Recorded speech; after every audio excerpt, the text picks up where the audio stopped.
It also has its benefits, and I like those benefits, and so yeah. Robyn Brown from Sister Wives lives in a huge $1 million mansion, and recently some shocking things have come out surrounding this, and you'll never believe what I found out about Robyn's house. So Robyn lives in a $1.4 million mansion, and honestly, I'd really like to know why, especially since she's never held a job outside of the home, unlike all the other sister wives. So why does Robyn get to stay in this massive, expensive house when none of the other wives get anything like this? And I've even seen someone say that the mansion might be worth even more than $1.4 million, and that it might actually be valued at like $1.6 million, which is even more ridiculous. So how can Robyn even afford to live in a house like this if she isn't working at all? Well, the answer might be pretty simple. She can probably afford it because of the other wives. So they all still work outside of the show. Unlike her, they mostly sell LuLaRoe and Plexus, and plus Cody actually works too. Last year, someone messaged me about how they saw Cody working at a trade show, and he apparently works as a salesman selling these things that start with fire and end with, arms, if you know what I mean. And so with everyone's jobs and the income that they all get from the show, the family actually earns a pretty decent salary overall, and Robyn pretty much gets the nicest house paid for by the other wives because she's Cody's favorite wife.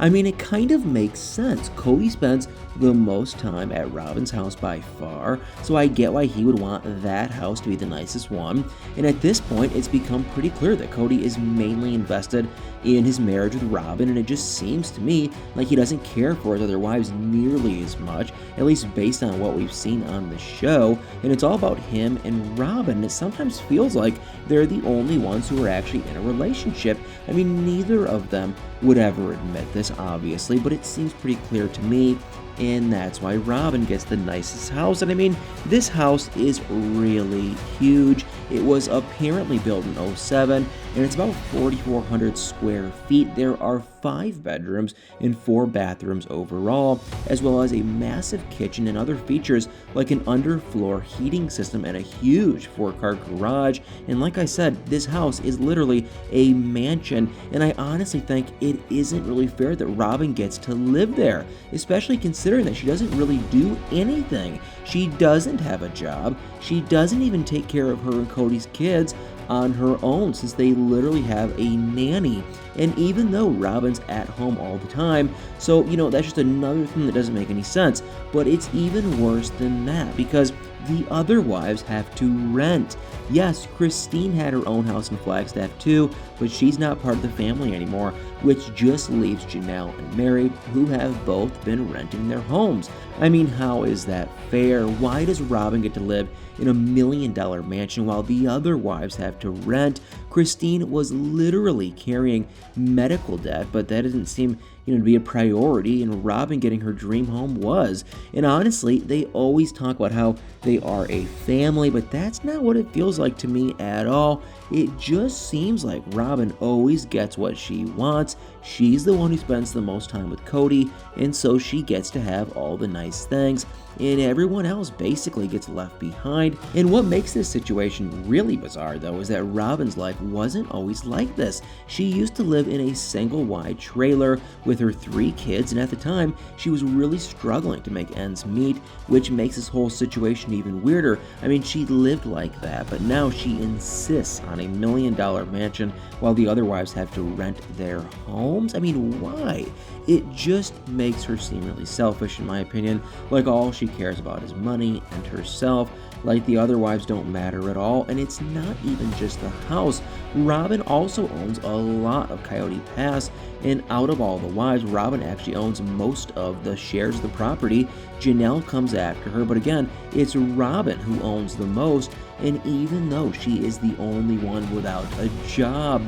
So I just don't see how this is fair. I mean, there's no way that Janelle and Mary are okay with this. Why do they never get any of this special treatment that Robyn always seems to be getting for no reason whatsoever? And they're the ones who actually do stuff and try to make their own money. But Cody doesn't seem to care about that because, Robyn just always has to come first for some reason. And one thing I found really interesting, though, is that allegedly Cody might actually be thinking about selling Robyn's big mansion because recently there have been a lot of changes when it comes to the family's homes. Christine sold her home after she left Cody, and she moved to Utah to be with the rest of her family. But it's not just that, because Janelle also lost her rental home when it was sold, and she moved into an RV for the summer because of that. And Mary's rental home was also sold, and she's actually had pretty much the worst luck out of all the wives. She's definitely had to move around the most, and since everyone else has pretty much moved out of their homes at the same time, people have been theorizing that Robyn's house might go next, and Cody has been talking about potentially moving to Coyote Pass for ages now, and for that to happen, he will have to start actually building on the property, which will obviously cost him a lot of money, and selling the mansion might be a good way to get some of that money. I mean, I've actually seen this theory that Cody and Robyn might have already built something on Coyote Pass, and they recently opened a new LLC, and the address for the LLC is a property on Coyote Pass. And when you look the address up, there's actually a really nice log cabin there, and we haven't really heard anything about this cabin, but I don't think that Cody and Robyn would have just put down this address if it wasn't their cabin, and this leads me to think that might have actually built something on Coyote Pass already without announcing it. I mean, I wonder if they have any plans for this cabin. Maybe they're planning on renting it out, and who knows. But either way, I feel like if Cody and Robyn did want to start building their new house on Coyote Pass, they might have to consider selling the house, and they would actually maybe making a profit too, because they originally bought the house for about $900,000 back in 2019, and now it's worth around $1.4 million. And as of now, the house is still off the market, so Cody hasn't tried selling it yet, but I feel like it might happen soon. And as far as we know, Cody is still waiting for legal approval so that he can start building on Coyote Pass. But then again, with the address to the cabin, maybe he already has that, in which case there isn't much that's stopping him from starting, building on the property. And he's always talked about wanting to move to Coyote Pass eventually, so it wouldn't surprise me at all if he decided to sell the mansion soon and finally start building on Coyote Pass like he's always wanted. But what do you guys think? Do you think it's fair that Robyn gets to stay in the biggest house? And do you think Cody might be about to sell it? Let me know in the comments below. And guys, like always, do me a huge favor. Hit that like, follow, share, subscribe button. And y'all better stay tuned for many more videos.